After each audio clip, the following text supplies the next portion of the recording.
Hello dear student. आपका जो mathematics का क्लास चल रहा था उसमें हमने बहुत सारे चैप्टर करवा दिए हैं आपको, और इसके पहले हम लोग साधारण ब्याज और चक्रवृद्धि ब्याज के पूरे क्लास को कर लिए हैं। जो भी इसका बेसिक अप्रोच था वो सारे अप्रोच को हमने क्लियर कर लिया है। और इसके बाद अब जो आपका एक लास्ट टाइप बच रहा है वो है आपका किस्त वाला सवाल। ठीक है, किस्त मतलब इंस्टॉलमेंट वाला सवाल। जैसे आप कोई सामान खरीदते हो तो आप जो पैसा है उसको ईएमआई के फॉर्म में देते हो, यानी आप मंथ में थोड़ा थोड़ा करके देते हो या साल में थोड़ा थोड़ा करके देते हो, तो इसको हम किस्त बोलते हैं। तो ये जो टाइप है वो साधारण ब्याज में भी आता है और चक्रवृद्धि ब्याज में भी आता है। ठीक है, तो आप देख ही रहे होगे यहाँ पे जो लिखा हुआ है वो साधारण ब्याज किस्त वाला जो सवाल होगा, आज हम इसको डिस्कस करेंगे। तो सबसे पहले आप कुछ बातों को समझ लो कि जो आपका सवाल आता है किस्त वाला वो दोनों में आता है। ठीक है, ये जो किस्त वाला सवाल आता है ये दोनों में आता है, साधारण ब्याज में भी आता है और चक्रवृद्धि ब्याज में भी आता है। अर्थात एसआई में भी आता है, सिंपल इंटरेस्ट में, और सीआई में। दोनों का बनाने का तरीका थोड़ा अलग अलग है, तो स्वाभाविक है इसको हम लोग दो पार्ट में बांट के पढ़ेंगे। पहले पार्ट में हम लोग इस वाले पोर्शन को लेंगे, ठीक है, पहले पार्ट में हम इसको लेंगे और फिर सेकेंड पार्ट में हम इसको पढ़ना शुरू करेंगे। ठीक है, और बहुत बड़ा नहीं है, ये बहुत छोटा सा ही टॉपिक है पर बहुत इंपॉर्टेंट है। और इसके जो कॉन्सेप्ट हैं वो कॉन्सेप्ट बहुत सारे लोगों को क्लियर नहीं हो पाता है, क्योंकि वो फटाफट ट्रिकी अप्रोच लगा करके बनाने की कोशिश करते हैं और बेसिक अप्रोच को छोड़ देते हैं। इससे होता दिक्कत क्या है कि जो उनके ट्रिकी अप्रोच से बनने लायक होता है वो सवाल तो बन जाता है, लेकिन जो सवाल अच्छे तरीके से पूछा जाता है, जो उसका लेवल थोड़ा चेंज करके पूछा जाता है, वो सवाल में बच्चे फंस जाते हैं। तो यदि आप इस वीडियो को पूरा देखोगे तो आपको पूरा का पूरा पोर्शन जो है सही तरीके से क्लियर होगा, और कोई भी सवाल कभी भी बीच में घुमाने की कोशिश करेगा तो उसको भी आप बना सकते हो आसानी तरीके से। ठीक है, तो आज हम लोग क्या स्टार्ट करने वाले हैं, तो साधारण ब्याज वाला जो सवाल होगा, किस्त का सवाल, ठीक है, इसको हम लोग आज स्टार्ट करेंगे। और इसका जो बेसिक अप्रोच है पहले वो समझेंगे, फिर इसके कुछ क्वेश्चन को लेंगे, कुछ अच्छे क्वेश्चन को लेंगे, और इससे आपका चीजें क्लियर हो जाएगा। ठीक है, तो सबसे पहला काम क्या है, सबसे पहला काम है इसके बेसिक अप्रोच को समझना कि ये किस्त वाला सवाल कैसे चलता है, इसका कैसे अप्रोच लेंगे, बनाने का क्या तरीका होगा, ये सारी चीजें।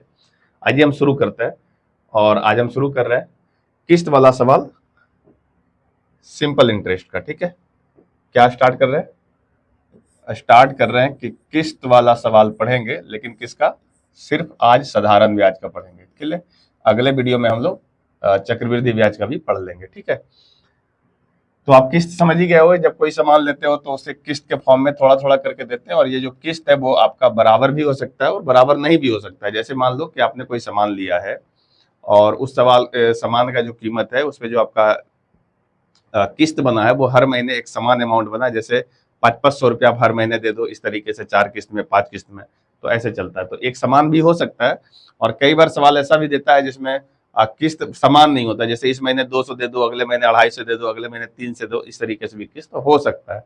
ठीक है, चलिए आज बेसिक सवाल पहले समझते हैं, उसके बाद आपको चीजें समझ में आएगा। अब इसको साधारण ब्याज वाला सवाल है, इसको बनाना कैसे वो भी आपको समझ में आ जाएगा। जैसे देखिए, कोई भी अमाउंट जो है, ये सॉरी, कोई भी पैसा जो है आप कर्ज के रूप में मान लीजिए लिए, यहाँ पे जो पैसा है आपने इसको कर्ज के रूप में लिया है, और इसे आप लौटाना चाहते हो 3 साल के बाद। सपोज मान लो 3 साल के बाद लौटाना चाहते हो, 3 साल के बाद। क्लियर है, जैसे आप एग्जाम्पल के तौर पे ले सकते हो कि जैसे मान लो हमने 1,000 ले लो, चलो ठीक, 1,000 रुपया का हमने कर्जा लिया है, और इस 1,000 रुपया को 3 साल में हम चुकाना चाहते हैं। क्लियर है, तो कुछ ना कुछ आपका इसका दर भी देगा। तो इसका दर मान लो सपोज कि 10% है, कुछ भी मान सकते हो, हम 10% आसानी के लिए मान लिए 10%। ठीक है, ये तो क्वेश्चन तय करेगा क्या देता है।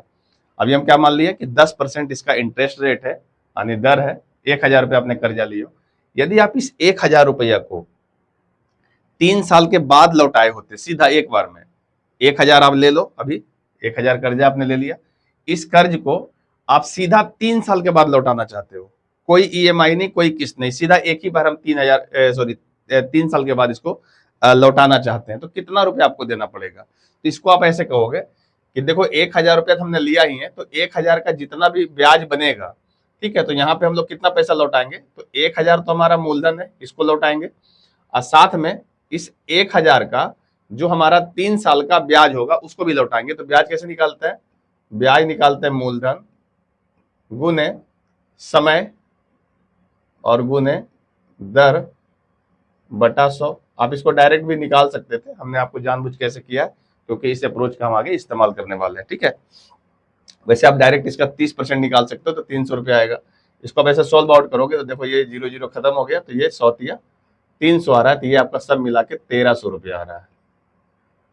क्या इतना बात आपको समझ में आया कि यदि आप इसको इस 1000 रुपया को लो और इसको लौटाना चाहो 3 साल के बाद, मतलब आपने 3 साल तक ये पैसा रखा है, तो 3 साल के बाद आपको 1300 रुपया देना पड़ेगा, अर्थात 300 रुपया ज्यादा देना पड़ेगा, यानी ब्याज के रूप में। 1000 का कितना पड़ जाएगा? 1000 का 1300 पड़ेगा।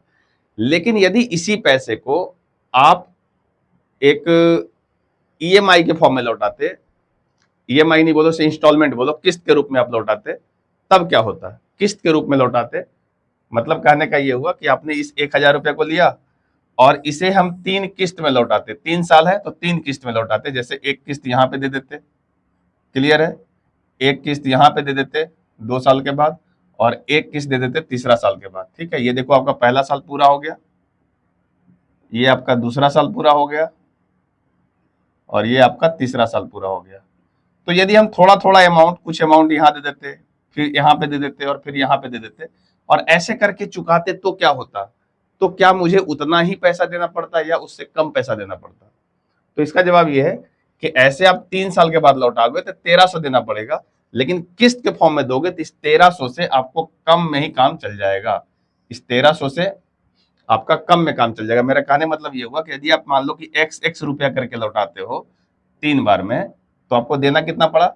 आपको देना पड़ा 3x रुपया, क्लियर है। और इस 3x रुपया अगर आप दोगे तो आपका कर्ज खत्म हो जाएगा। तो ये जो 3x रुपया आता, ये आपका 1300 से कम आता, क्लियर है, 1300 से क्या होता?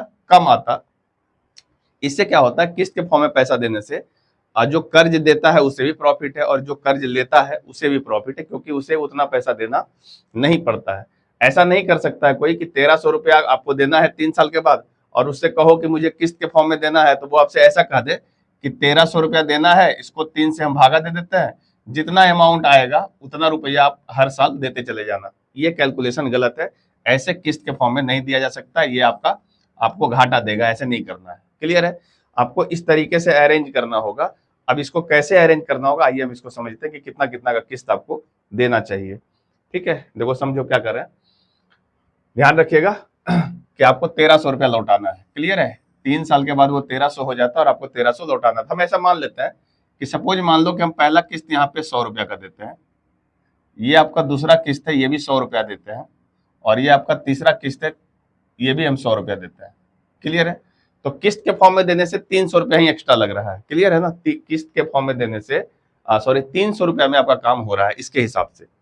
अब एक बार इसको सोचिए कि अगर हम ये 100 रुपया किस्त के फॉर्म में नहीं देते तो क्या होता?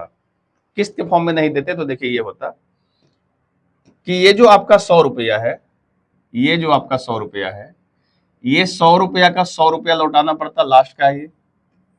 लेकिन ये जो 100 रुपया है अगर यहाँ पे नहीं देते, ये जो 100 रुपया है, इस 100 रुपया को यहाँ पे आप नहीं देते, तो इसका 1 साल का कर्जा जो आपका है, 1 साल का ब्याज लग जाता ना। ये 100 रुपया यहाँ पे नहीं लौटाते तो 1 साल का ब्याज लगता या नहीं लगता? तो इसका जो भी ब्याज होगा, जैसे आपने 10% माना है ब्याज, तो मान लीजिए इसका 10% का ब्याज होता तो आपका 10% कितना होगा? 110 रुपया हो जाता। तो इस 100 रुपया का 110 रुपया देना पड़ता, क्लियर है। और ये जो 100 रुपया यहाँ पे नहीं देते शुरुआत में, तो ये हमारा जो है 2 साल तक रखना पड़ जाता है इस 100 रुपया को, है ना। 1 साल यहाँ, 1 साल यहाँ, 2 साल तक रखना पड़ता, तो इस पे 2 साल का ब्याज लग जाता। अर्थात 10% के हिसाब से अगर सोच रहे हैं तो इस पे हमको 20% का ब्याज देना पड़ता है ना।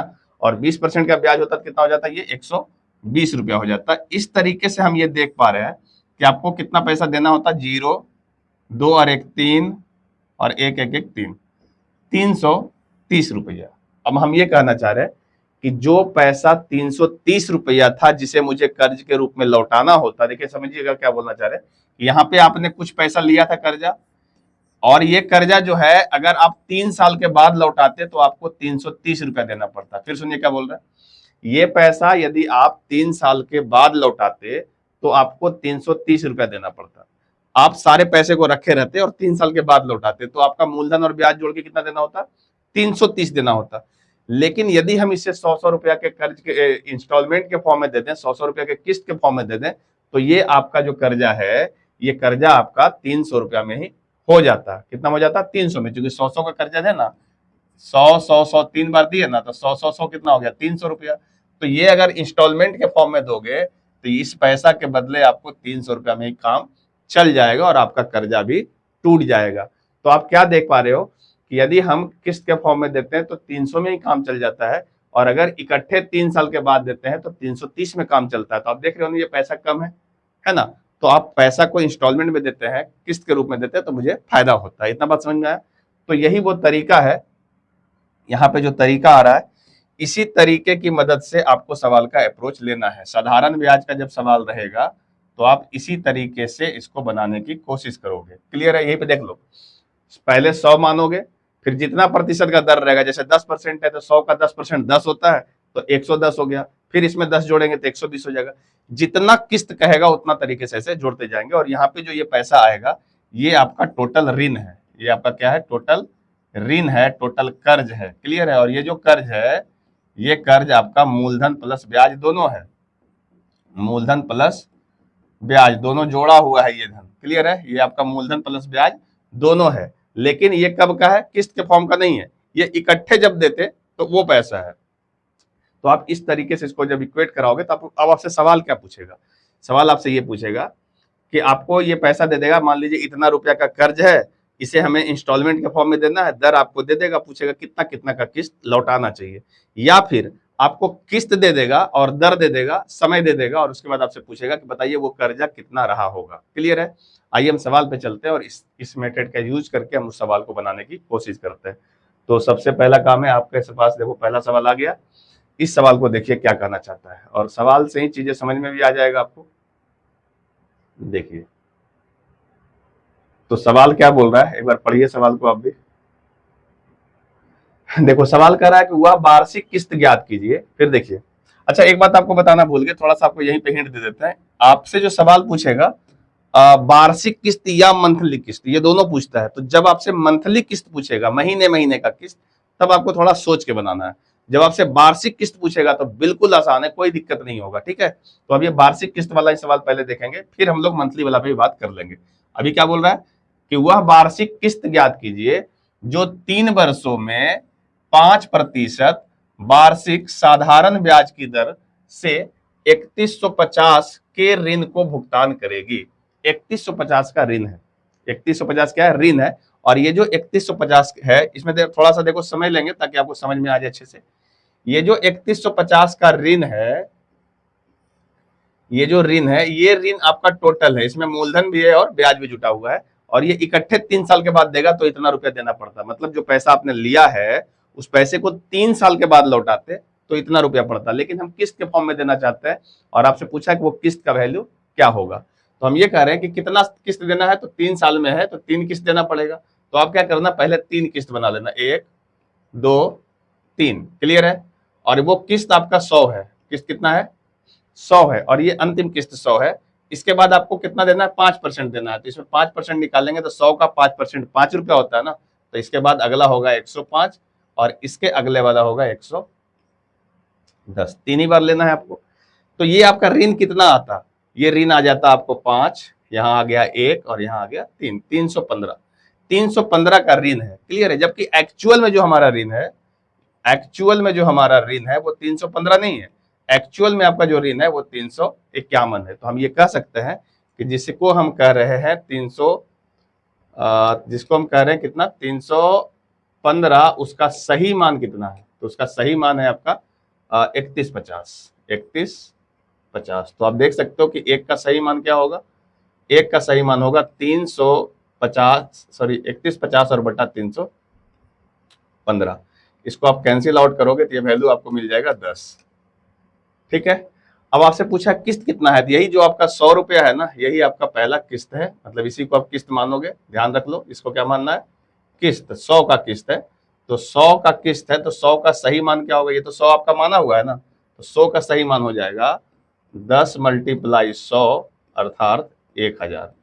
आपसे 1,000 रुपया का किस्त के फॉर्म में लौटाना चाहिए आपको, तब आपका कर्ज मुक्त हो जाएगा 3 किस्त में। देखो आपका किस्त का आंसर कितना है, 1,000 रुपया। क्लियर है, यहाँ तक समझ में आया होगा आपको, है ना?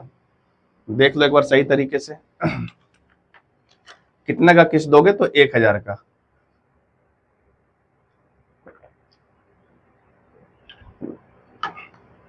आप खुद देखोगे अगर 1,000 रुपया का किस्त दोगे 3 बार, तो आपको कितना पड़ जाएगा, 1,000 3 बार दोगे तो 3,000 में आपका काम चल जाएगा। किस कर्ज के बदले, 3,150 रुपया के कर्ज के बदले अगर आप 3 किस्त दोगे, अर्थात 3,000 रुपया दे दोगे किस्त के फॉर्म में, तो आपका कर्जा खत्म हो जाएगा, है ना?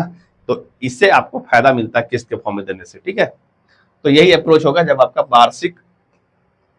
वार्षिक किस्त की बात कहेगा, तो आप इसी तरीके से बनाइएगा साधारण ब्याज वाले किस्त वाले सवालों में। पहले 100 मानेंगे, फिर जितना किस्त की बात करेगा उतना किस्त में इसको डिस्ट्रीब्यूट कर देंगे। जैसे 3 किस्त का तो 3 किस्त लगाए, पहले 100, फिर 5% है तो 105, फिर 5 इसमें और जोड़ेंगे तो 110। 4 किस्त होता तो इसका अगला 115, 5 किस्त होता तो इसके आगे 120, ऐसे चलते रहेगा, ठीक है? एक सवाल और देखिए, इससे आपको और अच्छे समझ में आएगा। ये सवाल देखो, ये सवाल क्या कह रहा है, ये बोला कि 6,450 के ऋण को 5% साधारण ब्याज की दर से 4 बराबर किस्त में चुकाने के लिए प्रत्येक किस्त की राशि क्या होगी? कितना किस्त देना है, देखो 4, दर दिया हुआ है 5%। क्लियर है, सवाल साधारण ब्याज का है और ऋण है आपका 6,450। क्लियर है, तो हम क्या करेंगे, हमारा 4 किस्त है तो पहले देखो 1 2 3 4 कर लोगे ऐसा। अच्छा, वार्षिक किस्तें ध्यान रखिएगा, वार्षिक किस्त में ज्यादा टेंशन नहीं होता, देखो ना वार्षिक किस्त। अब देखो पहले क्या मान लोगे, 100, फिर 5% का है तो 100 का 5% जोड़ोगे तो 5 105 हो जाएगा, फिर अगला 110 हो जाएगा, इसके आगे 115 हो जाएगा। इसको जोड़ के आप ऋण निकाल लो, कितना का ऋण आ रहा है। तो देखो 5 5 10 का 0, बाकी 1 और 1 2 हो गया, और इधर से एक पैसा भी था ना तो 3 हो जाएगा, और इधर से ये आ रहा है 4, तो 430 ये आपका ऋण है। जबकि आपका एक्चुअल में ऋण 430 नहीं है, एक्चुअल में ऋण है आपका 6,450। तो हम ऐसा लिख सकते हैं कि जो 430 जिसको कह रहे हैं उसका सही मान है 6,450। तो इसका एक का सही मान निकल सकता है यहाँ से 6,450 और बटा 430। यहाँ से ये 0 0 कैंसिल आउट हो गया, और हमें निकालना है किस्त। तो किस्त आपका कितना है, 100। तो इस 100 का सही मान क्या हो जाएगा, तो कहेंगे 6,450, 50 में 0 कट गया, और बटा 43, और इसको गुना कर देंगे 100 से। क्लियर है, ये वाला वैल्यू देखो, ये आपका 15 से पूरा पूरा कट जाना चाहिए, ये 15 से कट रहा है ना, और ये वैल्यू आ जाएगा 1500। तो आपका किस्त कितना आ जाएगा, 1500 रुपया प्रत्येक साल आप दे दो, तो आप 4 किस्त में इस कर्ज को चुका सकते हो। आप खुद सोचो, 1500 अगर 4 बार देंगे तो 15 चक 60, 6,000 रुपया, 6,000 में आपका कर्जा खत्म। और जबकि कर्जा एक्चुअल में कितना है, 6,450। ये कब का है कर्जा, जब आप इकट्ठे 4 साल के बाद पैसा लौटाते तो आपको 6,450 देना पड़ता, जबकि किस्त के फॉर्म में दोगे तो 6,000 में काम हो जाएगा। तो ये है तरीका बनाने का, और इससे सिंपल तरीका आपका नहीं हो सकता। लेकिन ध्यान रहे, ये जो तरीका है ये तरीका वार्षिक किस्त के लिए। क्लियर है, इसके बाद देखिए सवाल क्या आ रहा है आगे। जितने भी सवाल आज हम सॉल्व करा रहे हैं उस सभी सवालों को आप बहुत ध्यान से देखिएगा। सभी एक एक सवाल बहुत इंपॉर्टेंट है और बहुत काम भी आपको देगा। और ये जो सवाल है देखिए, अब थोड़ा सा टाइप चेंज हो रहा है यहाँ से, क्यों चेंज हो रहा है वो भी आपको समझ में आ जाएगा अभी तुरंत। इसलिए चेंज हो रहा है क्योंकि ये जो सवाल है इसमें यहाँ पे देखिए, अब जो किस्त कैसा आ गया है, मासिक किस्त आ गया है। क्लियर है, पहले जो चल रहा था वो वार्षिक किस्त चल रहा था, और वार्षिक किस्त में कोई दिक्कत नहीं होता, आसानी से बन जाता है। और दूसरी बात, एक तो मासिक किस्त चल रहा है, और जब जब आपसे सवाल में दर निकालने के लिए पूछेगा, दर कि दर क्या होगा, जैसे इस सवाल में देखो आपसे दर पूछा निकालने के लिए, एक बार सवाल पढ़ते हैं क्या है सवाल, फिर इसका हम डिटेल अप्रोच आपको समझा देते हैं। देखिए कह रहा है कि एक टीवी 9,000 नगद या 2,200 डाउन पेमेंट और 1,400 की 5 मासिक किस्तों पर उपलब्ध है, ब्याज की वार्षिक दर क्या होगी, यही ज्ञात करना है। ठीक है, सवाल समझिए क्या कर रहा है कि मान लो अगर आप एक टीवी खरीदते हो तो उस टीवी को या तो आप 9,000 रुपया दो और टीवी घर ले जाओ, बाकी कोई झंझट नहीं है, कोई भी किस्त का कोई झंझट नहीं है, 9,000 दो और घर ले जाओ। या फिर ये कह रहा है कि आप 9,000 रुपये का टीवी है, 9,000 का टीवी है, इस 9,000 में आप क्या करो, 2,200 रुपया डाउन पेमेंट कर दो। डाउन पेमेंट का मतलब होता है जब सामान खरीदते हैं तो उस समय जो अमाउंट दे दिया जाता है, जैसे मान लो एक बाइक खरीदते हो तो उस बाइक का 30% आप कैश दे दो, उस समय जितना देना है कैश दे दीजिए 30%, और जो पैसा बच गया उस पैसे को किस्त लगा लो, है ना। तो जो पैसा सामान खरीदते वक्त देते हैं कैश के रूप में, वही आपका डाउन पेमेंट है। तो ये आपका 2,200 का डाउन पेमेंट है। तो बचा कितना, तो बच गया है 0 0, यहाँ से देखो 8 बच गया और यहाँ बचा 8, 8 में से 2 गया तो 6, ये 6800 रुपया जो है आपका बचा हुआ है। ये तो आपका डाउन पेमेंट हो गया, क्लियर है। तो जो डाउन पेमेंट हो गया उस पर कोई इंटरेस्ट नहीं लगता, जो पैसा बच गया उसी पे ना आपको ब्याज लगेगा। इस 6800 रुपया को चुकाना है और ये कह रहा है कि 5 मासिक किस्त में चुकाना है, क्लियर है। देखो 1 महीना पूरा गया तो 1400 दे देगा, क्लियर है। फिर 1 महीना पूरा गया तो फिर 1400 दे देगा, फिर 1 महीना पूरा गया तो फिर 1400 दे देगा, फिर 1 महीना पूरा गया तो फिर 1400 दे देगा, और फिर 1 महीना पूरा गया तो पुनः 1400 दे देगा, और इसके बाद आपका कर्जा खत्म हो जाएगा, क्लियर है। 1400 कितना बार देना है, 5 बराबर किस्त में, 5 बराबर मासिक किस्त में देना है, जो 1400 रुपया है, क्लियर है। यहां तक पैसा लिया कितना है, पैसा कर्जा कितना है, 6800 रुपया। इस 6800 के बदले वो 1400 करके इतना पैसा 5 बार देता है, अर्थात 1400 अगर 5 बार देगा तो 14 25 70, 7,000 रुपया, 7,000 रुपया टोटल दे देता है, ठीक है, 6800 के बदले। हालांकि 6800 रुपया अगर डायरेक्ट लौटाया होता, 5 किस्त है ना, तो 6800 रुपया को अगर ये 5 महीना के बाद लौटाता इकट्ठे, तो ये 6800 रुपया में 5 महीना का ब्याज भी तो जुटता। तो यहां से देय राशि क्या हो जाना चाहिए, उसको क्या दे देना चाहिए, वो आपको समझना चाहिए। इसमें कुछ बेसिक बातें आपको समझना बहुत जरूरी है, क्योंकि बिना बेसिक बात समझे आप चीजों को बना नहीं सकते। तो हम इसका थोड़ा आपको डिटेल बना रहे हैं, डिटेल बताने में थोड़ा समय लगेगा, तो आपको बिल्कुल घबराना नहीं है, ध्यान से धैर्य बना करके और समझना है कॉन्सेप्ट को। फिर हम इसका शॉर्ट अप्रोच भी बता देंगे। देखो डिटेल समझ लोगे ना तो शॉर्ट भी अच्छे से समझ में आ जाता है, और अगर हम डायरेक्ट शॉर्ट बता दें तो फिर इसमें आपको याद करना पड़ेगा, जो आपके लिए बड़ा दिक्कत वाला चीज है, ठीक है। तो हम इसी सवालों को हम थोड़ा डिटेल से आपको समझाने की कोशिश कर रहे हैं, ध्यान से देखिएगा। हम क्या करें कि इस पैसे को कैसे लौटा रहा है, तो इस पैसे को कैसे लौटा रहा है ध्यान दीजिएगा। 6800 रुपया इसका कर्जा के रूप में बचा हुआ है। अगर इस 6800 रुपया को ये 5 महीना के बाद लौटाता, 6800 रुपया को 5 महीना के बाद लौटाता, तो क्या उसको 6800 नहीं देना पड़ता, नहीं, 5 महीना के बाद इकट्ठे लौटाएगा तो 6800 तो मूलधन है, वो तो देना ही है। 6800 पे 5 महीने का जो ब्याज होता उसको भी तो लौटाता। देखो अब 5 महीने का ब्याज क्या होगा, तो ध्यान दीजिएगा, यहाँ देखो यहाँ लिख रहे हैं कि 6800 रुपया तो लौटाना ही पड़ता, प्लस 6800 का 5 महीना का ब्याज, तो मूलधन गुने समय कितना है 5 महीना, महीना को साल में बदलेगा तो 12 से भागा देगा, क्लियर है यहां तक। और गुने दर, दर तो आपसे पूछ ही रहा है, तो हम दर को मान लेते हैं 8% का, ये वार्षिक दर है, क्लियर है। और नीचे में 100 आ जाएगा तो इसको हम 1200 कर देते हैं, क्लियर है। हम दर कितना मान लिए, दर मान लिए हैं 8% वार्षिक, ऐसा हमने माना है दर को। और एक डिटेल अप्रोच समझिए, डिटेल से समझने के बाद आपको शॉर्ट भी हम समझा देंगे। इतना रुपया यदि वो देता जब वो 5 महीने के बाद लौटाता, यानी 5 महीना के बाद पैसा ले जाता कि भाई ये लो अपना पैसा, तो इतना पैसा उसको ले जाना पड़ता। लेकिन वो दिया कैसे है, वो दिया है 1400 रुपया का 5 EMI। देखो यहां ध्यान देना कैसे दिया है, तो 1400 रुपया का 5 EMI दिया है, मंथली इसका इंटरेस्ट दिया है, सॉरी मंथली इंटरेस्ट दिया है। देखो इस तरीके से मान लो सपोज यहाँ पे आपका पैसा है 6800 रुपया, ये 6800 है, और इस 6800 के पहले जैसे ही 1 महीना पूरा जाता है यहाँ पे वो 1400 रुपया पे कर देता है। फिर जैसे ही 1 महीना हो जाता है फिर वो 1400 दे देता है, फिर 1 महीना हो जाता है तो फिर ये 1400 दे देता है, 3 हो गया। फिर यहाँ पे 1 महीना हो गया तो फिर 1400 दे दिया, और 4 हो गया, 1 महीना और दो, 1 महीने और दिए तो ये 1400 रुपया हो गया। आपका 5 EMI हो गया है। अब इसको थोड़ा ध्यान से समझिएगा बढ़िया से, ये 1400। इस तरीके से ये 6800 रुपया को ये लौटाना चाहता है ना। अब हम ये कह रहे हैं कि यदि आप सोचिए कि यदि वो सपोज मानिए कि वो ईएमआई के फॉर्म में नहीं दिया होता तो क्या क्या चीजें होता, उसको कितना कितना पैसा और देना पड़ता है एक्स्ट्रा। तो सबसे पहले हम यहां से स्टार्ट कर रहे हैं।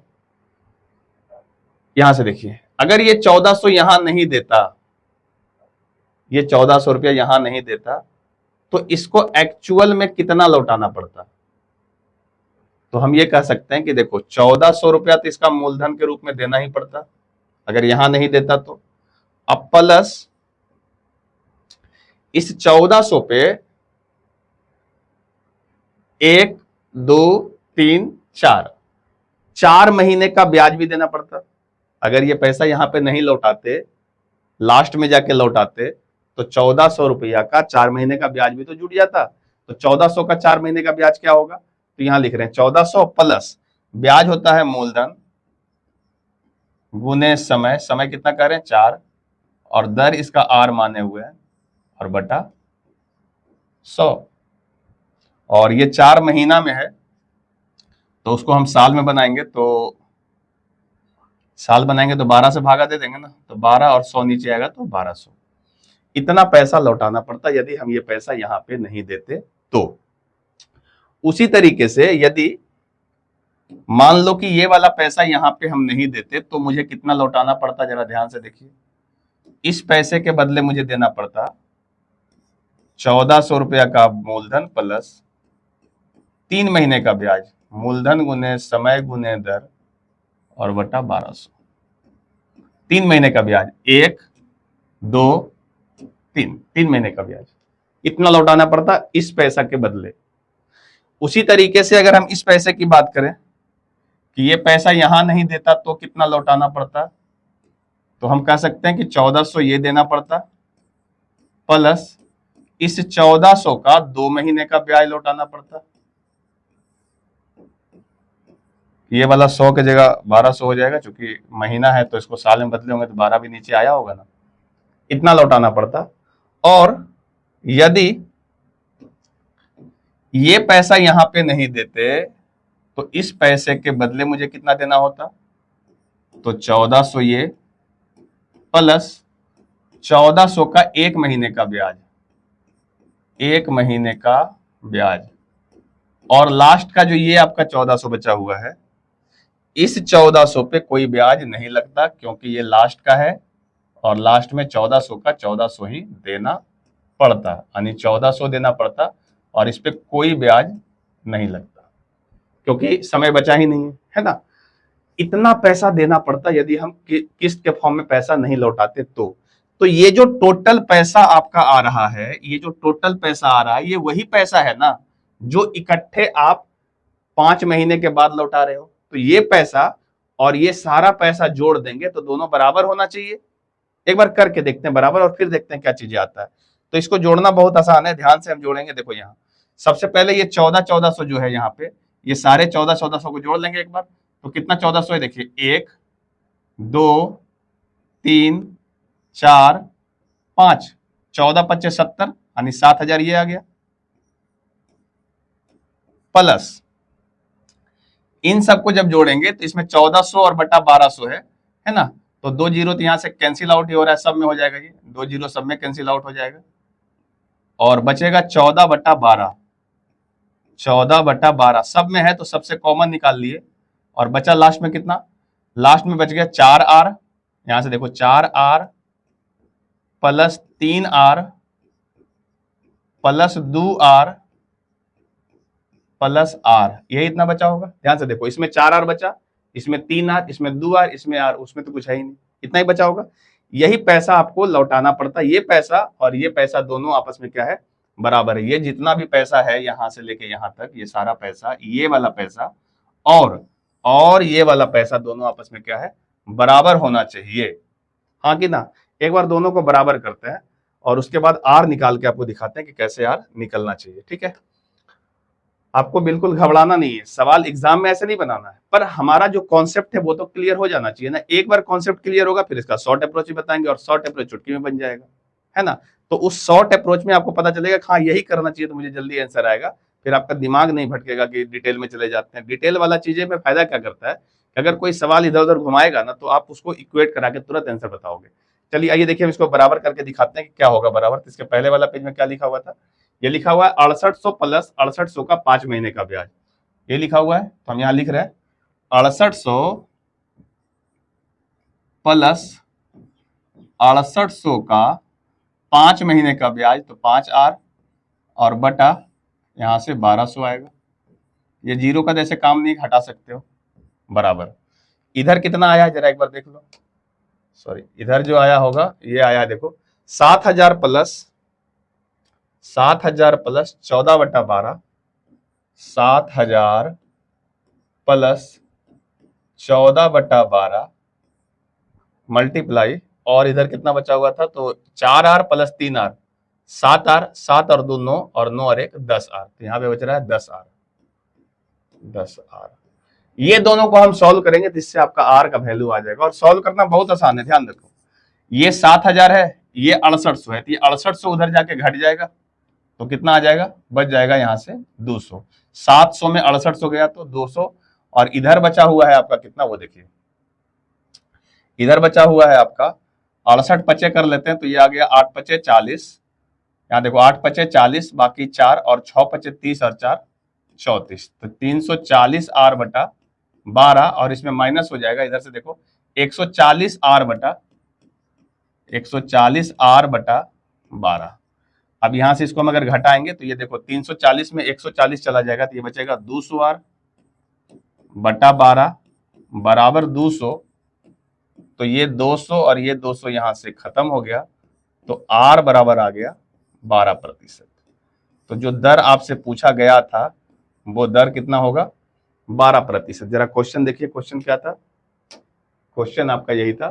तो R कितना आ रहा है देखो यहाँ 12%। ये है इसका बहुत ही डिटेल अप्रोच, और इससे ज्यादा डिटेल हो भी नहीं सकता, है ना। लेकिन इतना नहीं करेंगे क्योंकि आप भी समझते हो कॉम्पिटिटिव माहौल है, कंपटीशन में इतना लंबा बनाएंगे समय आपका खराब हो जाएगा। तो शॉर्ट अप्रोच क्या है वो उसको समझते हैं। देखिए इस सवाल को बनाने का जो शॉर्ट अप्रोच होगा उसमें हम क्या करेंगे कि हम एक प्रभावी मूलधन निकालेंगे, ठीक है, प्रभावी मूलधन निकालेंगे और एक प्रभावी ब्याज निकालेंगे। ये दोनों निकालेंगे तो ये सवाल बहुत जल्दी बन जाएगा। देखिए कितना जल्दी बनता है, और आपको समझना भी है कि प्रभावी मूलधन निकलता कैसे है। क्लियर है, एक पेज और ले लेते हैं। देखिए आपको सबसे पहले क्या करना चाहिए ऐसे सवालों को बनाने के लिए, तो इस तरह के सवाल को बनाने के लिए आपको लेना है प्रभावी मूलधन। क्या लेना है, प्रभावी मूलधन। और ये जो प्रभावी मूलधन है वो कैसे निकलेगा, तो वो निकलेगा कि आपको पैसा देना कितना था। याद है आपको कितना देना है वो पैसा, तो आपका जो कर्जा था वो डाउन पेमेंट करके 6800 रुपया था। क्लियर है, शुरुआत यहीं से होगा 6800 से, और 1400 आपको देते जाना है। क्लियर है, तो देखिए यहाँ 6800 से आप शुरू करोगे और 1400 देते जाओगे। तो पहले लिखोगे 6800 रुपया, इतना पे ब्याज लगना है क्योंकि इतना ही कर्जा लियो शुरू में, तो पहले इसी पे ब्याज लगेगा महीना का। और इसके बाद इसमें 1400 आपने दे दिया तो बचा कितना, 6800 माइनस 1400 हो गया। और फिर ये बच कितना रहा, आप चाहो तो नीचे लिखते भी चलो, 6800 तो ये ठीक ही है, प्लस अब बचा कितना यहाँ पे है तो 0 0, 8 में से 4 गया तो 4 और 6 में से 1 गया तो 5, 5400 रुपया, है ना। अगला जो आपका इसमें जुटेगा वो होगा 5400 माइनस 1400, 5400 माइनस 1400। फिर सेकेंड बार 1400 दिए तो कितना बच गया, तो ये बच गया आपको 0 0 0 और 5 में से 1 गया तो 4000। अब फिर हम 4000 में फिर हम 1400 दे दिए, तो अब कितना बचा, तो अब बच गया ये 0 0, 10 में से 4 गया तो 6 और 3 में से 1 गया तो 2, 2600। और अगेन जब 2600 में अगेन जब हम 1400 दे देंगे तो कितना बच जाएगा, तो अब आपका बचेगा, यहां से जोड़ लीजिए 0 0, 6 में से 4 गया तो 2 और 2 में से 1 गया तो 1, 1200 रुपया। अच्छा जितना किस्त होगा ये उतना ही टर्म आएगा, जैसे 1 2 3 4 5, ये 5 किस्त था, ध्यान दो यहाँ देखो कितना किस्त है, 5 मासिक किस्त है, तो 5 ही बार आएगा, ठीक है। प्रभावी मूलधन इसी तरीके से निकालते हैं। और ये जब आप वैल्यू निकालोगे तो देखो प्रभावी मूलधन टोटल कितना आता है, इसको जोड़ लो। तो डबल जीरो सब में है, तो पहले डबल जीरो सब में आ गया। इसके बाद यहाँ देखो 2 और 6 8, 8 0 8, 8 4 12, 12 8 20, 20 का जीरो, बाकी 2, 2 और 1 3, 3 2 5, 5 4 9, 9 5 14 और 14 और 6 20। तो यही जो 20,000 आ रहा है यही आपका प्रभावी मूलधन है। समझ आया होगा कैसे निकलता प्रभावी मूलधन। और इस अच्छा ये तो अभी थोड़ा सा 5 किस्त है तो थोड़ा आपको जोड़ने घटाने में दिक्कत हुआ, इतना लंबा लेगा नहीं, 3-4 किस्त लेगा तो आप आसानी से निकाल लोगे। प्रभावी मूलधन निकल गया। इसके बाद आपको प्रभावी ब्याज निकाल देना है। इसके बाद क्या निकालना, प्रभावी ब्याज। देखो कितना आ रहा है, प्रभावी ब्याज निकालो कि ये ब्याज कितना आ रहा है। टोटल ब्याज हम समझना चाहते हैं, प्रभावी वर्ड ऐसे ही लगा दिए हैं बस आपके लिए, पर हम जनरली ब्याज ही निकालना चाह रहे हैं कि ब्याज कितना है। प्रभावी इसलिए लगाए थे कि थोड़ा आपका इंटेंशन बढ़ जाए इससे। तो देखो आपने जब 1400 रुपया करके दिया था 5 किस्त में, तो आपको देना कितना पड़ा था, देना पड़ा था 14 गुने 5, इतना पैसा आपको देना पड़ा। जबकि आपका कर्जा था कितना, 6800 रुपया था ना, 6800 का कर्जा था, हमको देना पड़ा है 1400 करके 5 बार इतना पैसा, अर्थात हमको देना पड़ गया है 7000, और इसमें हम हटाएंगे 6800, तो 200 रुपया ज्यादा देना पड़ा। यही 200 रुपया जो आपका है ये आपका ब्याज है। क्लियर है। अब इसके लिए आपको जो समय लेना है वो अंडरस्टूड है, हमेशा आपको 1 महीने का समय लेना है। कितना लेना है, 1 महीने का समय, 1 महीना। क्लियर है यहां तक। तो 20,000 रुपया को 1 महीना में हम 200 रुपया का ब्याज देते हैं। अब दर निकाल लो, आपका आंसर एकदम एग्जैक्ट वही आएगा जो आपका पहले आया था। तो देखो ब्याज बराबर क्या जानते हो, ब्याज बराबर आप जानते हो मूलधन गुने समय गुने दर और बटा 100। ब्याज आपका आ कितना रहा है, तो ब्याज आपका आ रहा है 200 रुपया। प्रभावी मूलधन है 20,000 रुपया। समय आपका 1 महीना है, साल में बदलोगे तो ये 12 आ जाएगा, नीचे भागा पड़ जाएगा। दर मालूम नहीं है, दर को हम आर मान लेते हैं और नीचे एक यहाँ पे 100 आएगा। अब इसको सॉल्व कर लिए तो 2 जीरो तो यहाँ से कैंसिल आउट हो जाएगा, 1 2, 2 जीरो इधर और भी है तो ये 2 जीरो यहाँ से भी कैंसिल आउट हो जाएगा, और ये वाला 2 और ये वाला 2 कैंसिल आउट हो गया। तो फाइनल जो हमारा आर बराबर बच रहा है, इधर ये 12 के गुना आ जाएगा 12%। तो आप देखो कि ये कितना जल्दी बन गया। ये हम थोड़ा और लंबा किए थे इसलिए कि आप इस बात को समझिए कि प्रभावी मूलधन निकालना कैसे है और ब्याज कैसे निकालना है। अगर ये दोनों निकल गया और समय आपको 1 महीना ही लेना है, क्लियर है, और ऐसे सॉल्व करोगे तो आपका उत्तर आ जाएगा। समझ आ गया होगा ये सवाल। बहुत डिटेल अप्रोच है, सारे अप्रोच को आपको समझाया, डिटेल अप्रोच भी समझाया, शॉर्ट भी समझा दिए। आपको अगर दिक्कत हो रहा है समझने में तो आपको करना क्या है, पीछे जाना है, वीडियो को फिर से देखना है 2 बार 3 बार 4 बार, जब तक समझ नहीं जाते हो तब तक वीडियो देखो। और इससे अच्छा एक्सप्लेनेशन पॉसिबल नहीं है, इससे अच्छा नहीं हो सकता है। और अब होगा क्या कि अभी आपको नहीं समझ में आता क्योंकि आपके लिए फर्स्ट टाइम है। जब इसको 1 बार 2 बार 3 बार देखेंगे चीजें अपने आप दिमाग में सेट हो जाएगा, आप समझ में आने लग जाएगा, है ना। आइए एक सवाल और करके देखते हैं कैसे हम लोग सवाल को और बना सकते हैं। ये सवाल है तो हम लोग अब डिटेल नहीं बनाएंगे, कोशिश करेंगे प्रभावी से लेके बनाए, जरूरत पड़ेगा तो हम आपको समझाने की कोशिश करेंगे। आइए सवाल को देखिए क्या कर रहा है। ये जो सवाल है इसने कहा है कि ऋण की वह राशि ज्ञात कीजिए जो 5% वार्षिक दर से 5 वर्षों में 200 की 5 समान किस्तों द्वारा चुकाई जाती है। ये सिंपल सवाल ना होगा, ये तो वार्षिक किस्त में दे रहा है ना। और कितना का किस्त है, तो 200 रुपया का किस्त है और 5 किस्त में दिया है। तो बताया नहीं, बोला है कि वो ऋण क्या होगी, यानी कितना का कर्जा रहा होगा, वो कर्जा आपसे पूछा गया है। तो ये तो सिंपल हो गया ना, जब वार्षिक किस्त है तो पहले क्या ले लोगे 100, और 5 बार कहा ना, देखो ये पहला दूसरा तीसरा चौथा पांचवा, 5 किस्त हो गया है ना, 5 किस्त में देना है। तो पहला 100 है, दर कितना है 5%, तो आपका हो गया, अगला होगा 105, इसके आगे होगा 110, इसके आगे होगा 115, इसके आगे होगा 120। सबको जोड़ लो, देखो कितना कर्जा आता है। तो 5 और 5 10, 10 का जीरो, बाकी 1 2 3 4 और 1 बचा हुआ है, तो इधर 5 और इधर से 5 है तो 5, 550 का कर्जा आ रहा है। क्लियर है। जबकि 550 आपका उत्तर नहीं होगा क्योंकि आपने 100 माना है ना। किस्त आपने कितना मान लिया है, तो किस्त आपने माना है 100, जबकि एक्चुअल में किस्त कितना है, एक्चुअल में 100 नहीं है, एक्चुअल में 200 है। एक्चुअल में किस्त कितना है, 200 है। एक्चुअल में किस्त 100 नहीं है, 100 तो आपने माना है, एक्चुअल में 200 है, अर्थात 2 गुना है। तो आपका जो ऋण होगा वो 550 नहीं, 550 का 2 गुना होगा, ये 2 गुना है ना, तो 2 गुना कर लेंगे तो ये आ जाएगा 1100। यही आपका उत्तर होगा। देखो यहाँ पे 1100 दिया होगा। आई होप कि आप इस सारी चीजों को समझ पाए होंगे। ये तो सिंपल सवाल था, इसमें कुछ नहीं करना है। नेक्स्ट क्वेश्चन देखिए, जो आपका अगला क्वेश्चन है इसमें क्या करना है, अगर सेम सवाल होगा तो होमवर्क के लिए छोड़ दिया जाएगा। वार्षिक किस्त, देखिए क्लियर है, वार्षिक किस्त, वार्षिक किस्त में तो कुछ करना ही नहीं है, वार्षिक किस्त में आपको कुछ करना ही नहीं है। वार्षिक किस्त की राशि ज्ञात कीजिए जो 4 वर्षों में 4% वार्षिक साधारण ब्याज की दर से जो ऋण है 848 रुपया का ऋण है। आप इसको निकालिएगा घर पे, हम समझते हैं आप इसको निकाल सकते हैं। ये आपका रहा होमवर्क, घर पे ट्राई करिएगा, ठीक है। नेक्स्ट क्वेश्चन देखिए, अगला जो क्वेश्चन है वो कह रहा है कि 12% वार्षिक साधारण ब्याज की दर से 4 वर्षों में 2360 के ऋण को चुकाने के लिए वार्षिक किस्त क्या होगी। सेम सवाल है ना, वार्षिक किस्त पूछा है, दर दे ही दिया है आपको, और आपका जो है 4 वर्ष समय दे दिया है, इतना का ऋण है, किस्त आपको बताना है। वैसे ही बनाइएगा 100, 105, 110 ऐसे करके। तो किस्त 12% है, ध्यान दीजिएगा। तो पहला 100, अगला 112, उसके आगे 124 ऐसे करके बनाइएगा, ठीक है। तो ये भी आपका होमवर्क है, घर पे बनाइएगा इसको।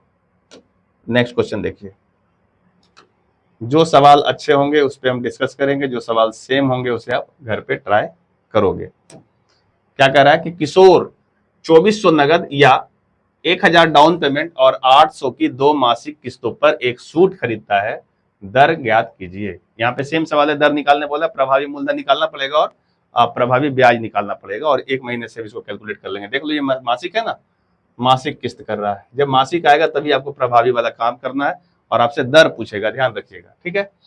तो आप अभी क्या करिए, तो सबसे पहला काम ये है कि भाई सामान कितना का है, तो सामान है 2400 का, 1000 का नगद डाउन पेमेंट कर दिया, तो भाई बताओ मुझे कि बचा कितना, बच गया 1400 रुपया, ठीक है। तो जब हम मूलधन निकालने जाएंगे, प्रभावी मूलधन है ये, प्रभावी मूलधन निकालने जाएंगे तो पहले 1400 रुपया बच गया, फिर 800 रुपया पहले किस्त दे दिया, क्लियर है, 800 रुपया, तो बचा कितना जरा मुझे बता दो। 1400 रुपया तो था ही, 800 रुपया पहला किस्त दे दिया, तो बच गया 1400 प्लस 800, सॉरी 600, तो हो गया ये 2000 रुपया।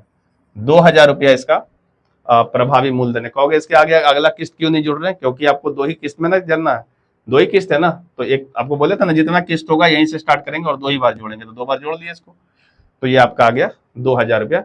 और ब्याज कितना पड़ गया जरा मुझे बताइए, ब्याज क्या पड़ा होगा। और ब्याज देखो ऐसे निकालना है, 1400 रुपया आपने कर्जा लिया है और 800 रुपया का 800 रुपया का 2 किस्त दिया है, तो 8 दूनी 1600 ना देना पड़ा, बोलो हाँ कि ना, 1600 देना पड़ा है, 1400 के बदले 1600 देना पड़ा है, तो आपका एक्स्ट्रा कितना पड़ गया, तो 1600 माइनस 1400 अर्थात 200 रुपया आपका ब्याज हो गया, है ना। अब आप दर निकाल सकते हो आसानी से। समय आपको 1 महीना लेना है, पहले ही बता चुके थे, समय कितना लोगे, 1 महीना। चलिए दर बता दीजिए क्या आएगा। तो यदि हम दर निकालना चाहेंगे तो बोलेंगे ब्याज बराबर क्या होता है, तो ब्याज बराबर होता है, डायरेक्ट लिख रहे हैं, ब्याज बराबर होता है मूलधन, मूलधन कितना है 2000 गुने समय 1 महीना, महीना है तो 12 से भागा देंगे, नीचे 100 होता है, और दर नहीं मालूम है, आर बोल देंगे। क्लियर है जी। इसके बाद आप यहाँ से इसको सोल्व करेंगे, आपका उत्तर आपके सामने होगा। देखिए कैसे सोल्व करना है, तो 2 जीरो यहाँ से कैंसिल आउट कर लो, ये 2 जीरो खत्म हो गया। अब यहाँ से आपका ये 20 है तो ये कट जाएगा, तो यहाँ 10 आ जाएगा, और r बराबर 12 गुने 10 करेंगे तो 120% आना चाहिए। आंसर मिला लो, 120% है क्या, हाँ बिल्कुल है 120%। समझ रहे होगे कैसे बनाना है आपको। प्रभावी मूलधन निकालने के लिए अच्छे से समझिए, प्रभावी मूलधन निकाल लोगे तो इस तरह का दर आप बहुत आसानी से निकाल सकते हो, और बहुत अच्छा सवाल होता है ये सब, है ना। अगला क्वेश्चन आपके सामने है, अगर सेम सवाल होगा तो आपको होमवर्क में दे दिया जाएगा, और यदि आपका अच्छा सवाल होगा तो मैं डिस्कस कर दूंगा। आइए देखिए, बोला सैमसंग मोबाइल 2500 नगद या 520 डाउन पेमेंट और उसके बाद 4 समान किस्त में उपलब्ध है, यदि ब्याज दर 25% है तो मासिक किस्त ज्ञात करिए। देखिए है तो ये अच्छा ही सवाल है ना, और इसमें दर पूछा भी नहीं है, तो आपको प्रभावी मूलधन लेने की जरूरत नहीं है, है ना। दर पूछा है क्या आपसे, नहीं पूछा है, आपको सीधा यही आपको कैलकुलेट करना है। तो आप इसको ऐसे कैलकुलेट कर लो, देखो कितना किस्त है, 4 समान किस्त है, 4 समान किस्त है, और इसको ऐसे बनाइए कि 2500 रुपया नगद या 520 रुपया डाउन पेमेंट। तो 2500 का नगद है, तो 2500 हम नगद दे तो नहीं रहे ना, हम तो दे रहे हैं 520 रुपया का डाउन पेमेंट करा रहे हैं। तो बच कितना रहा है भाई, देखो बच रहा है 0.8 और ये 14 में से 520, हाँ ठीक है, तो 14 में से 9, यहाँ 9 बचेगा, 9×5 = 14 और ये 1980 रुपया 1980 रुपया पे आप इंस्टॉलमेंट में इसको करवाना चाहते हो।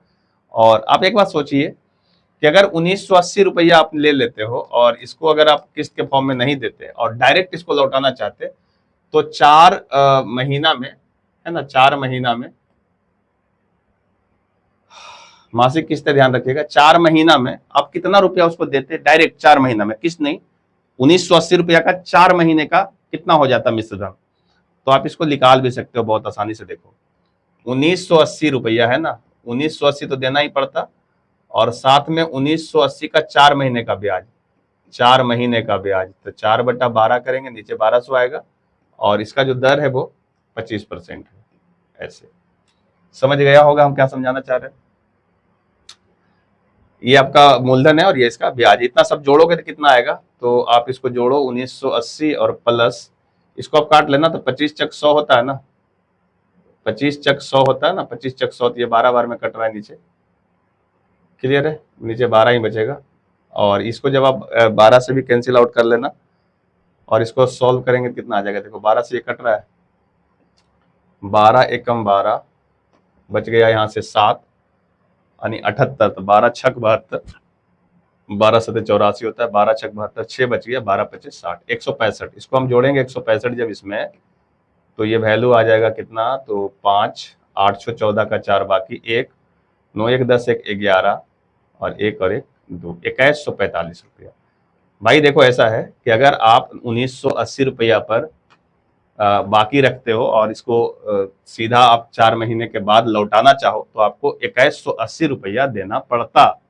लेकिन हम इसी 2180 के बदले हम किस्त के फॉर्म में देना चाह रहे हैं, तो वो किस्त आपसे पूछा है। हम ऐसा कहते हैं, मान लेते हैं कि वो किस्त 100 रुपया है, क्या मान लेते हैं कि किस्त कितना है, 100 रुपया है, क्लियर है, 100 रुपया का किस्त है। तो इसके आगे क्या होगा, तो आपको लग रहा है कि 125 लिख देंगे तो काम बन जाएगा, बिल्कुल गलत, ऐसा नहीं कर सकते। 125, 150, 175 ऐसा नहीं कर सकते। कहोगे क्यों, पहले तो कर रहे थे।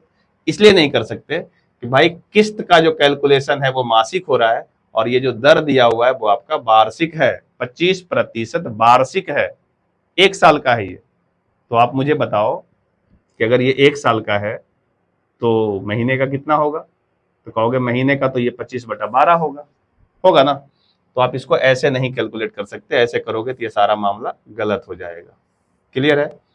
तो 1 महीने का हो जाएगा 25/12, क्लियर है।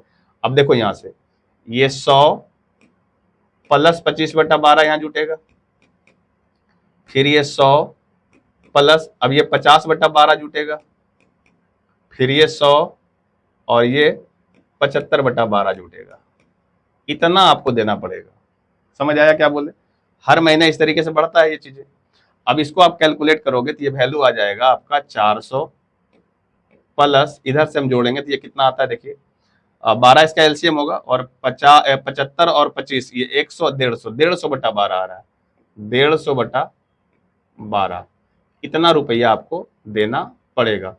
और इसे अगर हम पॉइंट वगैरह में कैलकुलेट करेंगे तो क्या आ जाएगा, आप चाहो तो इसको ऐसे भी रख सकते हो, चलिए इसको कैलकुलेट ही करते हैं।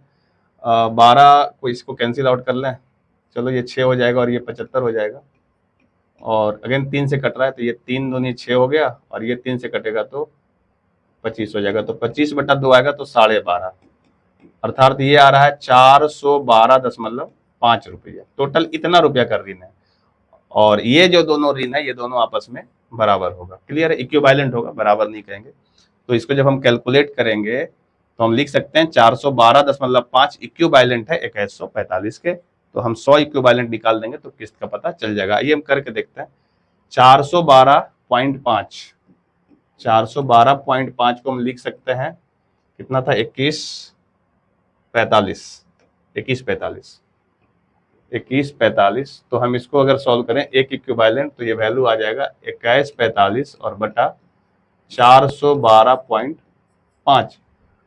अब हमें किस्त निकालना है तो हम कहेंगे किस्त बराबर 100 इक्विवेलेंट निकालेंगे तो ये आएगा 2145 बटा 412.5 और मल्टीप्लाई 100। इसी को हम सॉल्व करेंगे तो आपका उत्तर आ जाएगा। देखो ये दशमलव पहले काट लो, ऊपर में एक 10 आ जाएगा और 5 से इसको हम अगर कैंसिल आउट करें तो 5 8 40 होगा, 5 दूनी 10 और 5 बचे 25। इसको भी हम अगर 5 से कैंसिल करें तो 5 चक 20, 5 दूनी 10 और 5 नमा 45 हो गया। अब अगेन ये 5 से कट रहा है तो एक बार और काटते हैं, 5 एकम 5 3 हुआ, 5 छक 30 और 5 बचे 25, 165 हो गया। इसको 5 से काट लो, 5 दूनी 10। अगेन ये आपका 5 से कट रहा है, एक बार और काटो, 5 तिया 15 और 5 तिया 15 33। इसको 5 से काटेंगे तो ये 20 हो जाएगा। अब ये शायद 33 से कट जा रहा है, 33 और 9 42 होता है ना, 33 और 9 42 होता है, तो ये 33 बार में कट जाता है। देखो 33 एकम 33, क्लियर है, और 33 और 9 जोड़ लेंगे तो 9 3 12, हाँ ठीक है, तो 33 19 ये आएगा, क्लियर है। चूंकि 99 बचेगा, 3 आएगा, सॉरी 99 बचेगा तो 33 तिया 99 13 आ जाएगा। अब इसको अगर हम गुना करेंगे तो 13 दूनी 26 दूनी 52 आ रहा है, तो 520 का किस्त होगा, क्लियर है, 520 का किस्त होगा। अगर आप उत्तर देखें तो 520 ही इसका उत्तर सही है, ठीक है। ऐसे आपको सॉल्व करना होगा, थोड़ा सा कैलकुलेशन है इसमें ये समझाने के लिए, क्योंकि ये मासिक किस्त था तो आप उसको डायरेक्ट नहीं जोड़ सकते थे। इससे पहले वाले सवाल में ये वार्षिक किस्त हुआ करता था, इसलिए हम डायरेक्ट जोड़ लेते थे, क्लियर है यहाँ तक। अब इसके बाद आपका जो अगला सवाल है, चलिए ये सवाल को देखिए। ये सवाल ज्यादा कुछ है नहीं और आसानी से बनने लायक है। देखिए इसका क्या कहना चाहता है, और समझोगे चीजें तो आसानी से समझ में आएगा। एक घड़ी 440 नगद या 220 डाउन पेमेंट और एक महीने बाद 244 की किस्त पर बेची जाती है, ब्याज की दर क्या है? ये सवाल ही लोगों को समझ नहीं आता कि क्या करना चाहता है। आप समझिए इसको, देखिए 440 की घड़ी है, नगद दोगे तो, लेकिन 200 का डाउन करा दोगे तो आपका बच गया 240, क्लियर है। 240 रुपया आपको ब्याज अभी बचा हुआ है जो आपको देना है, पर आप इसको अभी नहीं दे रहे हो, अभी नहीं दे रहे हो, 240 रुपया अभी नहीं दे रहे हो, और यही 240 के बदले आप एक महीना के बाद 244 दे रहे हो। एक महीना के बाद कितना दे रहे हो? 244 दे रहे हो, क्लियर, समझ में आया। यही 240 जो बच गया ना, ये पैसा नहीं दे रहे हो, और एक महीना के बाद आप दे रहे हो 244 रुपया, क्लियर है, यहां तक समझ में आया है ना। तो आपको दर बताना है, कैसे बताएंगे? तो प्रभावी मूलधन निकाल दीजिए। प्रभावी मूलधन क्या होगा? प्रभावी मूलधन 240 ही होगा, क्योंकि किस्त तो एक ही महीना के बाद है, तो यही आपका प्रभावी मूलधन कहलाएगा, है ना। ये आपका क्या कहलाएगा? प्रभावी मूलधन। समझ में आ रहा है मेरा बात? प्रभावी मूलधन यही होगा, और आपका जो देना है 244 का, तो ब्याज कितना का आ जाएगा? तो कहोगे ब्याज तो यहाँ पे 4 रुपया का आ रहा है, क्लियर है, एक महीना का है, तो आप यहाँ से दर निकालोगे तो कहोगे ब्याज बराबर होता है मूलधन गुने समय, समय एक महीना, नीचे 12 आएगा, 100 आएगा, और दर पूछा है नहीं मालूम है, आर बोल देते हैं। इसको हम सॉल्व करेंगे, आपका उत्तर आ जाना चाहिए। देखो एक जीरो से तो जीरो खत्म हो गया, 12 दूनी 24 हो गया, 2 दूनी 4 हो गया, और 10 दूनी 20 हो गया, आर बराबर आएगा 20%। यही आपका उत्तर होगा, यहाँ पे दिया हुआ है, देखो। अब आप ये कहोगे कि सर प्रभावी मूलधन ये कैसे हो गया 240? तो इसलिए हो गया कि भाई देखो हमने 240 रुपया बचा हुआ मेरा था ना पैसा, है ना, तो इसके आगे अब आप कोई किस्त तो दिए नहीं हो ना, सीधा 244 दियो, लास्ट है ये 244 दियो, एक ही किस्त है, तो एक बार तो ये आ ही गया ना। अगर जोड़ना होता जैसे जोड़ते ना, 240 प्लस इसका अगला प्लस इसका अगला प्लस, तो जितना किस्त है उतने ना जोड़ते, तो एक ही किस्त है ना, वो 240 आ ही गया। अब अगला 244 जोड़ने की कोई आवश्यकता नहीं, एक ही बार में लौटा दिए, तो एक ही बार आपको लेना, इसलिए यही आपका प्रभावी मूलधन हुआ। समझ में आया बात? इसी तरह का एक और सवाल है, उसको भी ले लो। देखो सेम सवाल है ये, और इसे भी वैसे ही आप बनाइएगा तो आपके लिए अच्छा होगा। ये सवाल क्या कहा है? 600 का नगद और 300 का डाउन पेमेंट है। आप बताइए, 600 का नगद है, सॉरी 600 का नगद है और 300 का डाउन पेमेंट है, तो 300 बच गया ना, 300 ना बचा, और इस 300 के बदले, ध्यान दीजिएगा, इस 300 के बदले जो बच गया 2 महीने के बाद पैसा दे रहा है, 2 महीने, एक ही किस्त है यहाँ भी, 2 महीने बाद 360 की किस्त पर उपलब्ध है। एक ही किस्त है ना, 360 की किस्त पे, 2 महीना बाद मतलब 2 बार नहीं, 2 महीने के बाद इसको देना है। मतलब ये 2 महीना का टाइम ले लिया कि भाई हम एक ही बार किस्त देंगे, दो महीना के बाद, ठीक है। और इसके बदले दिया 360 रुपया। क्लियर है? तो एक ही किस्त दिया ना, तो प्रभावी मूलधन तो यही 300 रुपया हुआ, यही ना प्रभावी मूलधन है। प्रभावी मूलधन 300 रुपया। अब बताइए ब्याज कितना का है, 300 के बदले 360 दिया तो ब्याज इसका हो गया 60 रुपया। कितने? 2 महीने के बाद है। क्लियर है? लेकिन आपको कैलकुलेट करना है 1 महीने पे। एक बार कैलकुलेट करके देखिए तब आपको पता चलेगा। एक ही टर्म में इसको दे रहे हैं ना, एक ही टर्म में दे रहे हैं, तो आप इसको ऐसे करिए।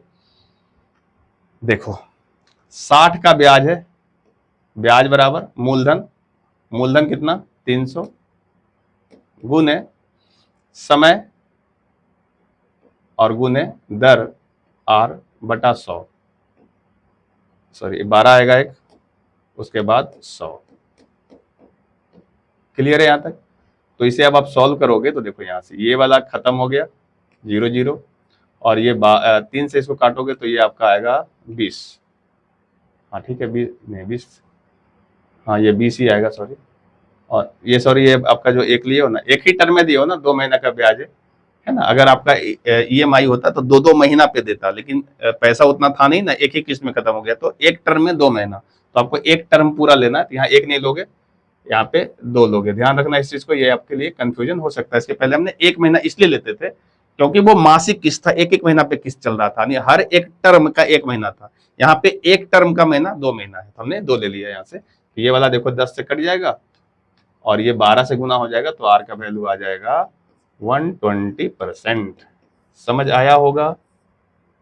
क्लियर है? 120% ये आपका आंसर होगा। अगर आप ऐसे नहीं समझ पाते हो तो इसका एक तरीका और भी बताते हैं, वो आप बेसिक अप्रोच पे चले जाओ। बेसिक अप्रोच पे जाने का मतलब ये हुआ, समझिए उसको एक बार, चलिए बता ही देते हैं। बेसिक अप्रोच जाने का मतलब ये हुआ कि भाई देखो आपके ऊपर कर्जा कितना है, तो आपके ऊपर कर्जा है 300 का। अगर आप ये 300 रुपया 2 महीने बाद सीधा लौटाना चाहते हैं, ये 300 रुपया सीधा 2 महीने के बाद लौटाना चाहते हैं, तो मेरे भाई बताइए कि आपको कितना देना पड़ता। अगर इसका दर 8% है तो कहेंगे भाई 300 तो देना ही पड़ता, अब प्लस 300 का 2 महीने का ब्याज भी देना पड़ता। 2 महीने का ब्याज 12 × 100, 12 इसलिए क्योंकि 2 महीना है, इतना देना पड़ता। और यही पैसा जो है भाई, यही पैसा के बदले हम जो है 2 महीना के बाद क्या लौटा दे रहे हैं, तो 2 महीने के बाद लौटा दे रहे हैं एक ही किस्त में। कितना में? 360 में। क्लियर है? 360 में, तो ये आपको 360 रुपया पड़ गया है। एक ही किस्त है तो आपका 360 लौटा दिया। इसी को हम सॉल्व करेंगे, तो यहां से भी आर का वैल्यू आएगा 120%। घर पे आप सॉल्व करिएगा, ऐसे भी सॉल्व करेंगे तो उत्तर आ जाएगा। क्लियर है यहां तक? तो ये था आपका साधारण ब्याज का पूरा का पूरा थ्योरेटिकल जितना पार्ट था, जितना डिटेल था, सवाल था, मैंने हर चीज को आपको समझा दिया है। और हम ये उम्मीद करते हैं कि आप इस चैप्टर को बहुत बढ़िया से समझ पाए होंगे। आपसे एक छोटा सा रिक्वेस्ट है कि आप जब इस वीडियो को देखिए, आधा अधूरा समझ में आए, 10% 20% जो सीख पाते हो, वीडियो को फिर से एक बार देखिए, क्योंकि आप जब तक 1 2 बार देखोगे नहीं, आपके लिए नया नया चीज है, तो आपको दिक्कत तो होगा ही होगा, सबको होता है, मेरे को भी हुआ होगा अपने टाइम पे। तो आप इसको क्या करिए, 1 2 बार देखिए, सवाल को लीजिए, बनाइए, कोई किताब फॉलो करिए, किताब में सवाल मिलता है उसको बनाइए। ऐसा करने से आपका कॉन्सेप्ट क्लियर हो जाएगा और हर एग्जाम में इस तरह के सवाल आते हैं और आपको सॉल्व करने में आसानी होगी। क्लियर है? तो आज इतना ही है इसमें। अगले वीडियो में हम लोग चक्रवृद्धि ब्याज का जो किस्त वाला पोर्शन है उसको भी डिस्कस कर देंगे, और इस तरीके से फिर हमारा ये पूरा चैप्टर खत्म हो जाएगा। इसके बाद हम लोग कोई नया चैप्टर लेंगे, और अब आपका मैथ जो है थोड़ा स्पीड भी होगा, क्योंकि हिंदी खत्म हो चुका है। अभी समझते हो हिंदी का पूरा पोर्शन करा दिया गया है, हिंदी आप वहां से पूरा कंप्लीट करिए। कुछ ऑब्जेक्टिव क्वेश्चन आपको डिस्कस करवा दिया जाएगा, MCQ जो होगा हिंदी का वो भी करवा दिया जाएगा। ये सब चीजें होते हुए रहेगा, आप तैयारी सही से करते रहिए। और जब आप एग्जाम देने जाना उसके पहले कुछ बातें हम लोग और कर लेंगे। उसके बाद आपका जब एग्जाम हो जाए, रिजल्ट आ जाए, तो एक बार आप पुनः मुझसे संपर्क करिएगा, क्योंकि आपका जो काउंसलिंग है वो भी करवाना है। तो हम लोग अपने गाइडेंस पे काउंसलिंग करवाएंगे और आपका कॉलेज मिलना चाहिए। ठीक है? तो आज के लिए इतना ही, मिलते हैं नेक्स्ट क्लास में। Thank you.